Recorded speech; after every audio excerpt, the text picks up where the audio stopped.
Olá, muito bom dia para você. O projeto de lei de parcerias com o terceiro setor foi aprovado em primeiro turno pelos deputados mineiros na reunião desta segunda-feira. Com modificação no texto, há maior controle da sociedade, como pelo Conselho de Saúde, por exemplo, sobre os contratos e parcerias realizados pelo governo do estado. O autor do projeto defende que serviços essenciais como saúde e educação não sejam transferidos para a iniciativa privada e sim administrados pelo estado. Isso inviabilizaria, por exemplo, a administração do Hospital Regional Antônio Dias por uma organização social, uma OS. Daqui a pouco tem mais detalhes.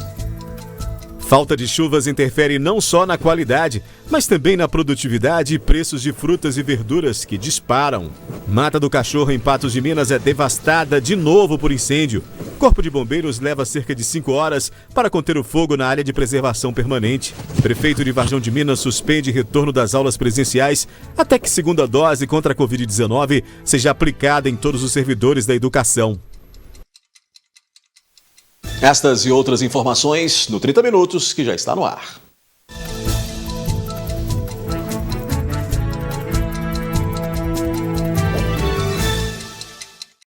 A falta de chuva e o clima frio afetam a produção e também a qualidade de diversos alimentos.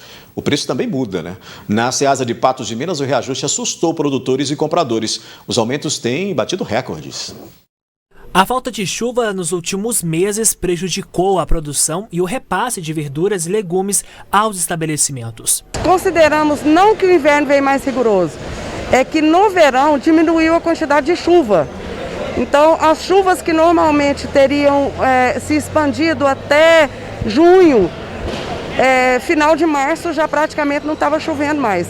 Então, com isso, nós tivemos uma queda na produtividade. Mudou o clima, teve um aumento drástico em relação a insumos. Quando isso aconteceu, o produtor diminuiu a área plantada, fez com que diminuísse a safra, aumentando o preço dos produtos. Valquíria é produtora rural há anos. Sente agora reflexos da época do ano em suas plantações. Dos produtores, com o frio, a tendência é diminuir. Isso aí já é lógica, né? Com a friagem, a gente não consegue produzir a mesma quantidade. As flores de toda a hortaliça, elas se abortam, né? E dá-lhe reajuste. O quiabo bateu recorde no preço. Nessa mesma época, em 2020, custava R$ 120. Neste ano, R$ 150 a caixa com 13 quilos. A abobrinha antes custava R$ 60 a caixa, agora R$ 130 a caixa de 20 quilos. O gilote tinha preço de R$ 60 neste período, agora custa R$ 80 a caixa com 15 quilos. O tomate no inverno passado custava de R$ 50 a R$ 70. Já neste ano custa R$ 80, mas podendo chegar em até R$ 100 a caixa com 20 quilos. O tomate é o carro-chefe da salada, né? Então, aumentou-se o preço do tomate, normalmente aumenta o preço de vários outros produtos. Nessa época do clima frio, a maioria das flores desses produtos aborta. Então, diminui drasticamente a produtividade. E na hora de passar o valor ao cliente, cabe aquela negociação. Ou, por vezes, a sinceridade fala mais alto. Até falo assim, pessoal, não dá para levar abobrinha. Não aconselho levar, vamos repor no chuchu, vamos repor em outra coisa. Porque até de não ter, a gente consegue ainda manter. Por exemplo, um cliente que levava 2 caixas, leva meia, entendeu? Para não ficar sem. Mas muitos optam a não levar porque não tem saída, sabe? Em contrapartida, produtos como laranja, banana, limão e melancia estão na safra e, por isso, são considerados em baixa. Esses produtos, além de ser época de safra, é uma época que diminui o consumo. Porque são frutas que têm um consumo maior no verão, por causa do calor e tudo, né? Então, tanto a laranja quanto a melancia, nessa época, além de ter uma produtividade maior, o consumo é menor. Por isso, o preço é menor. Daí, bem claro o exemplo de oferta com demanda no mercado como esse aí, né? De frutas, verduras, legumes. E o preço, cada vez mais alto, né? A seguir, Mata do Cachorro é devastada de novo por incêndio.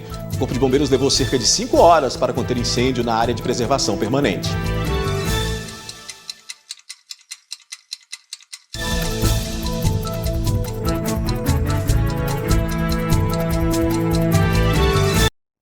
Um incêndio nessa segunda-feira que teve início às margens da MGC 354 se espalhou pelos arredores e atingiu pelo menos 3 hectares de vegetação, incluindo parte da Mata do Cachorro. 4 equipes do Corpo de Bombeiros levaram cerca de 5 horas para controlar o fogo. Mais uma área de preservação permanente foi devastada por um incêndio em Patos de Minas. Pertencente ao Parque Municipal da Mata do Catingueiro, a Mata do Cachorro ardeu em chamas nesta segunda-feira. O trabalho do Corpo de Bombeiros se estendeu durante toda a tarde até que o fogo fosse extinguido.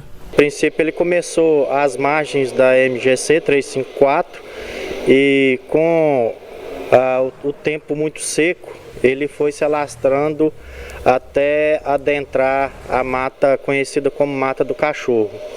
Então nós tivemos lá 3 equipes de combate a incêndio, que teve início por volta aí de meio-dia e nós continuamos lá a tarde toda conseguindo debelar esse incêndio por volta das 18 horas. Ainda não se sabe como o incêndio iniciou.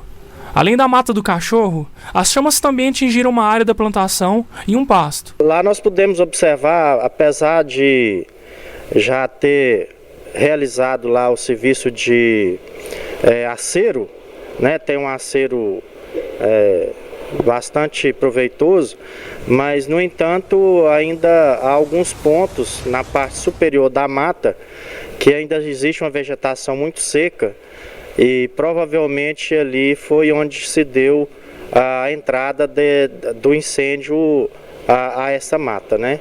Mesmo com o trabalho finalizado, ainda não é possível mensurar o quanto da área da Mata do Cachorro e dos arredores foi incendiada.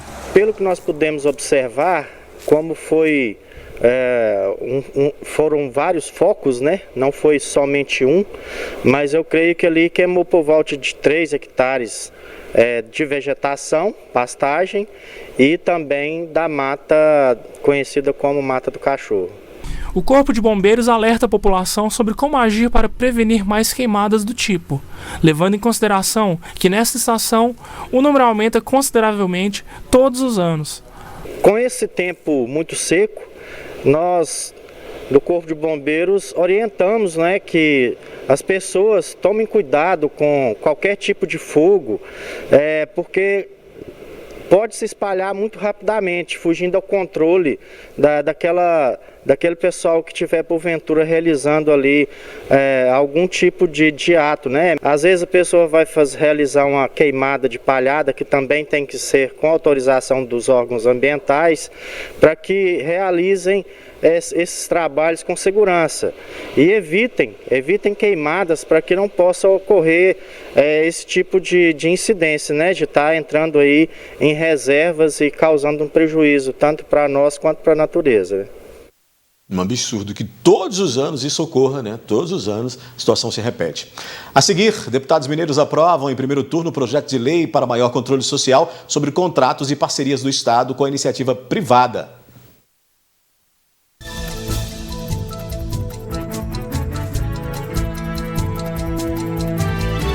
O projeto de lei sobre como devem ser as parcerias do Estado com o terceiro setor foi aprovado pelos deputados mineiros na reunião desta segunda-feira. Pelo texto do deputado professor Cleiton, serviços essenciais como a saúde e educação não devem ser transferidos para a iniciativa privada, mas sim administrados pelo governo do Estado. Assim, inviabilizaria a administração do Hospital Regional Antônio Dias, por exemplo, por uma organização social, uma OS. O projeto de lei 1088, de autoria do deputado professor Cleiton, gerou polêmica e muitas discussões entre os deputados. A proposição inicial era para ampliar o controle sobre contratos entre o governo de Minas e entidades do terceiro setor, como as organizações sociais, OS, as organizações da sociedade civil de interesse público, OCIP, e os serviços sociais autônomos, SSA.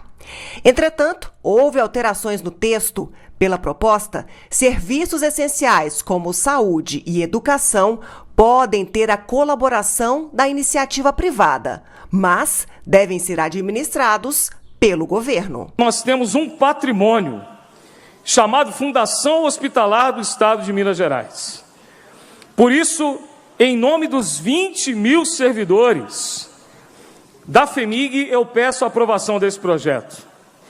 Em nome de um modelo de Estado que preserva aquilo que é público. Eu peço a aprovação desse projeto.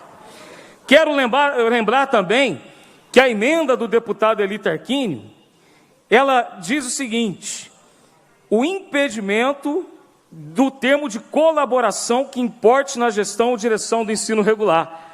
Porém, não impede a cooperação, não impede a atuação da rede privada. Só não permitirá que empresas privadas façam gestão daquilo que é público.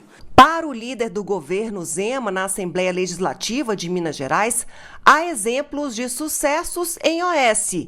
É contrário ao projeto, porque não dá para generalizar quando o assunto é saúde e educação.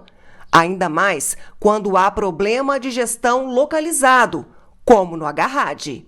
Na área da saúde, já existem inúmeros casos muito bem-sucedidos de parcerias entre o Estado e organizações da sociedade civil para a gerência e administração de hospitais. Em São Paulo, mais de 100 unidades já são hoje geridas por organizações da sociedade civil.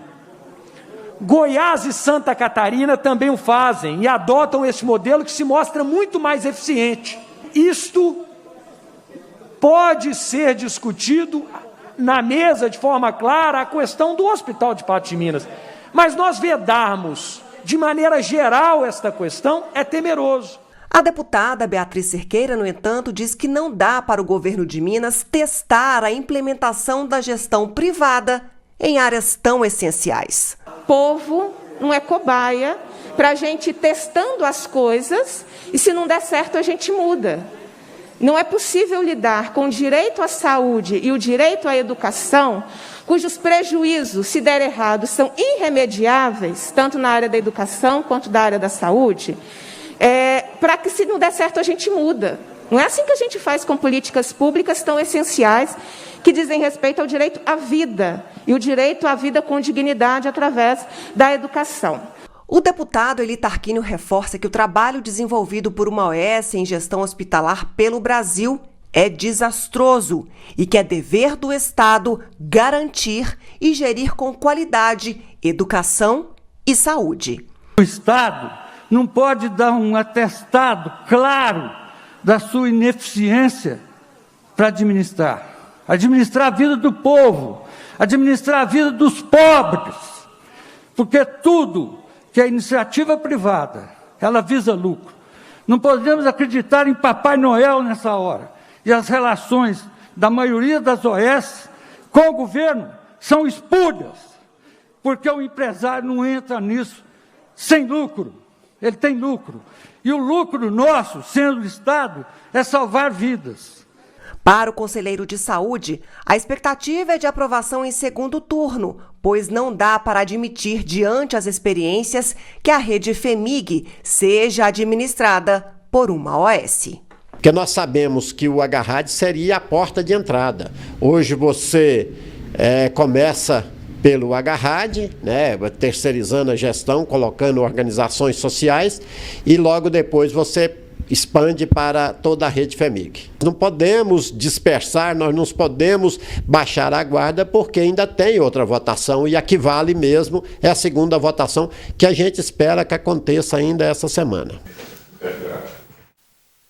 Na sequência aqui no 30 Minutos, a gente mostra que o prefeito de Varjão de Minas suspende o retorno das aulas presenciais até que a segunda dose seja aplicada em todos os servidores da educação.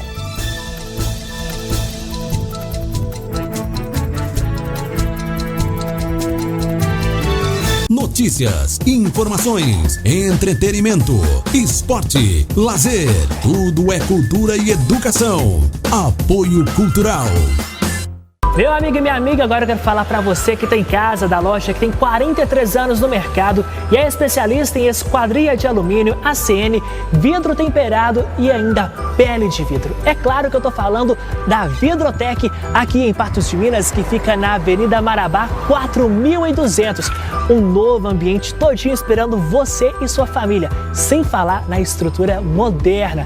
Aqui você vai encontrar aquele atendimento especializado e ainda a maior agilidade na entrega do seu produto. Vidrotec aqui em Patos de Minas, é claro que você pode contar.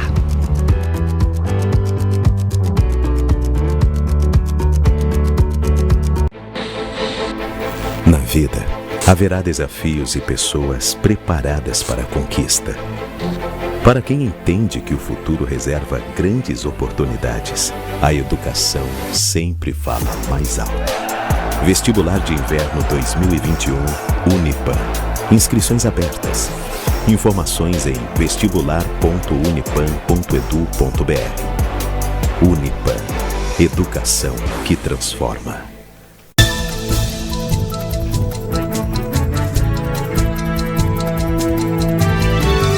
O prefeito de Varjão de Minas, Walter Pereira Filho, publicou um decreto que suspende a volta das aulas presenciais no município. Só depois que os educadores receberem a segunda dose é que o retorno será autorizado. A previsão é de que isso ocorra em 6 de setembro. Em Varjão de Minas, o prefeito preferiu garantir a imunização completa dos servidores da educação antes de autorizar o retorno presencial de alunos na sala de aula. Isso para evitar que escolas sejam fechadas com notificação de casos positivos. Nós não queremos arriscar. Nós não queremos começar e ter que parar. Então, por isso, nós não iremos começar para ter que parar. Nós vamos ter certeza que os nossos profissionais da educação estejam todos vacinados. Então, eu acredito que até 6 de setembro, todos os nossos professores já estarão vacinados com a segunda dose. Entretanto, as aulas presenciais podem ser antecipadas, dependendo do ritmo da vacinação. Podemos dar continuidade se caso todas as pessoas ainda não estiverem imunes. Mas, de início, a princípio, agora no nosso decreto, retornaremos às aulas 6 de setembro. O governo de Minas repassou a Varjão de Minas 4.833 vacinas contra a Covid, 44% das doses necessárias para imunizar a população adulta. 18% completaram o esquema de proteção. A primeira dose já foram aplicadas 3.185 doses e a segunda 1.281 doses, ou seja, apenas 18% que está imune e 70 dose única. Até esta terça-feira, há 15 casos ativos de Covid-19 em Varjão de Minas. Nós estamos aqui com 728 casos confirmados, ou seja, 10% da nossa população já pegou Covid. Nós temos 19 óbitos, um paciente hospitalizado e 14 recuperando em casa. Varjão de Minas tem ao todo cerca de 1.500 estudantes. O decreto para a suspensão das aulas presenciais até a vacinação de todos os servidores da educação com a dose de reforço vale tanto para as 4 escolas do município e uma da rede estadual. Nós fizemos esse decreto pensando nos nossos profissionais da educação, os nossos professores, nossos educadores e também os nossos alunos, que às vezes o aluno está imune, mas ele possa pegar o vírus e contrair os seus parentes em casa. Então, por isso que nós baixamos esse decreto, para a gente ficar com segurança, para que nós possamos dar continuidade nesse trabalho que a gente vem fazendo, porque essa pandemia não é brincadeira, veio e a gente tem que aprender a conviver com ela. Minas Gerais bateu recorde na quantidade de novos registros de testamentos na pandemia. O documento pode evitar desgastes entre a família sobre partilha de bens, além de registrar outras manifestações. O testamento serve para que o patrimônio de uma pessoa, após sua morte, possa ser disposto conforme sua vontade manifestada em vida, respeitadas as restrições legais para aquele que possua herdeiros necessários, ou seja, é a forma de deixar registrada a vontade do proprietário dos bens. Quanto ao número de testamentos, o Brasil teve aumento de 41,7%. Em Minas Gerais, o crescimento é recorde. No primeiro semestre de 2021, 52%, 1.532 testamentos, enquanto no mesmo período de 2020 foram 1.005 testamentos. Segundo o Colégio Mineiro de Notários, entende-se que essa procura se deu realmente por causa da pandemia, do medo da morte, uma necessidade de organizar como vai ficar o patrimônio depois da partida.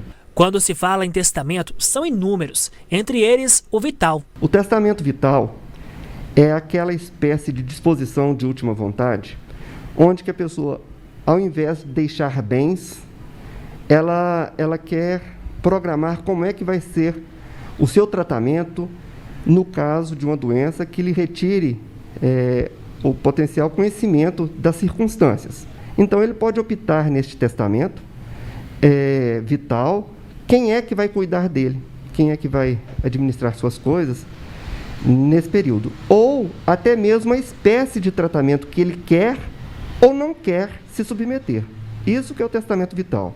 Ainda se tem aquele feito no leito de morte, onde a pessoa designa pequenos bens. Quando o paciente já está ali no leito de morte, nos últimos momentos, ele escreve lá no papel, manuscrito ou mesmo mecanicamente, desde que assine, né, com testemunhas, que ele quer deixar algum bem para fulano ou para ciclano.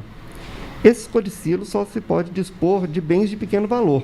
Os bens de grande valor, como grandes aplicações, bens imóveis, não podem ser testados por codicílios. Não há momento certo para que seja feito o testamento, mas a recomendação é para que seja feito enquanto a pessoa estiver em condição plena. Seja o testamento vital, seja os testamentos patrimoniais, eles podem ser feitos em qualquer tempo, mas é interessante que a pessoa esteja em absoluto gozo de suas faculdades mentais, tá certo? Se a pessoa já tiver mais idade ou tiver algum problema, tem que ter um atestado do médico, né, dizendo que ele está, especialista, que ele está em condições de manifestar livremente a sua vontade.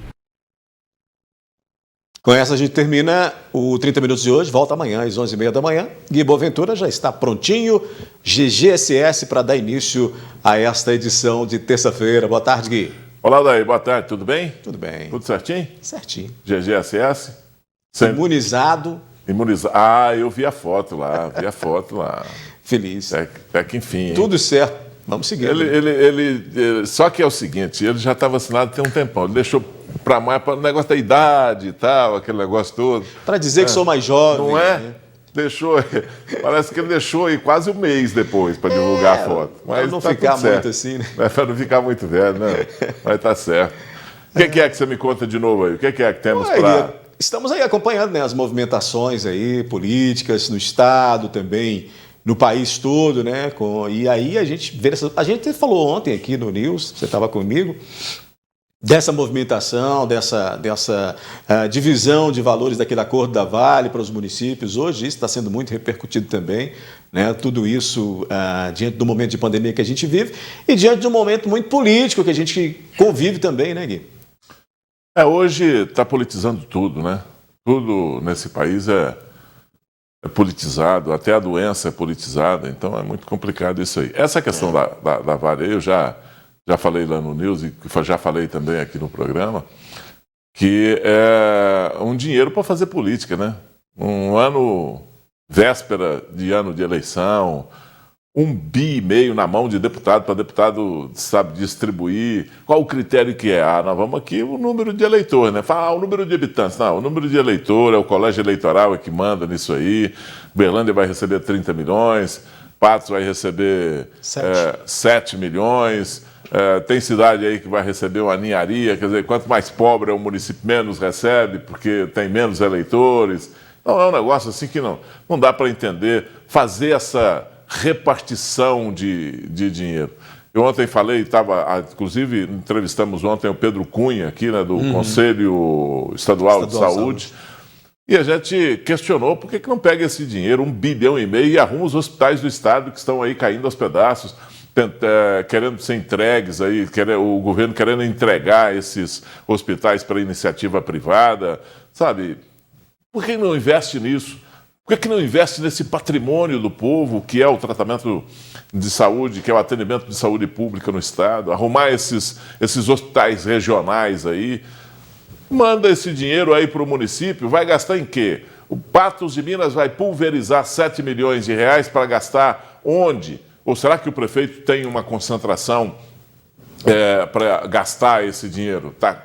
Tem um ponto exato para gastar esse dinheiro. Porque Patos é carente hoje de tudo quanto é jeito. Você fala, você não quer os 7 milhões? Claro que quer. Né? Claro que o município Farinha quer. pouco, meu pirão primeiro. Meu pirão primeiro. Manda para cá, que a gente está precisando, não é de 7 milhões, não. De 700 reais, pode mandar para cá, que a gente está agradecendo. Né? Mas tem que concentrar numa coisa só. Nós estamos vivendo num momento em que a maior carência do povo brasileiro é em relação à saúde. Né?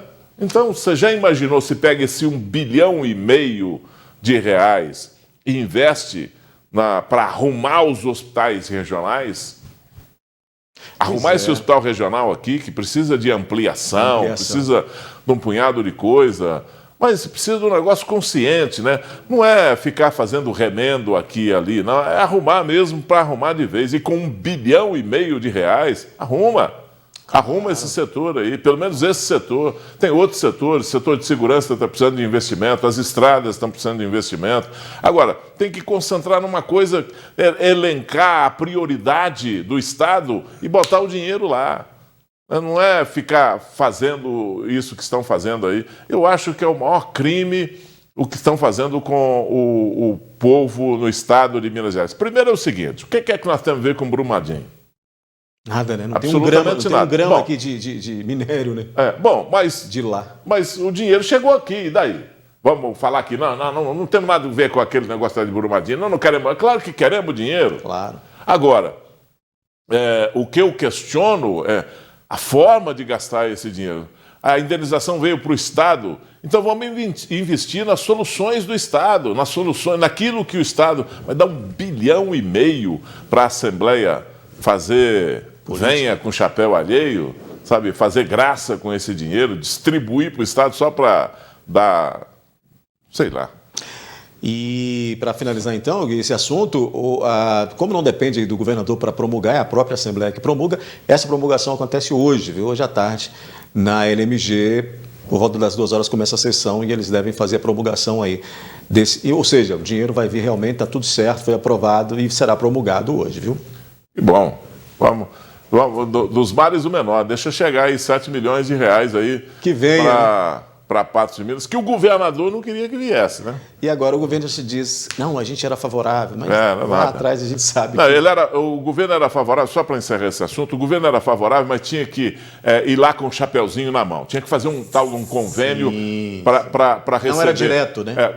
Você tem um crédito, Patos de Minas tem um crédito de 7 milhões de reais. Então é o seguinte, prefeito, você vai vir aqui, vai fazer convênios com o Estado para receber esse dinheiro, na área da saúde, na área faz o projeto, e aí você sabe quando é que ia terminar isso? Rapaz. Só o ano que vem, lá para o final do mês de agosto, assim, na fila do gargarejo, quando o povo estava indo para a urna para votar, e acabava o dinheiro. E que aí também o governo do Estado ia fazer, como você diz, a venha com o chapéu do outro. Né? Exatamente. Gui, bom programa para você.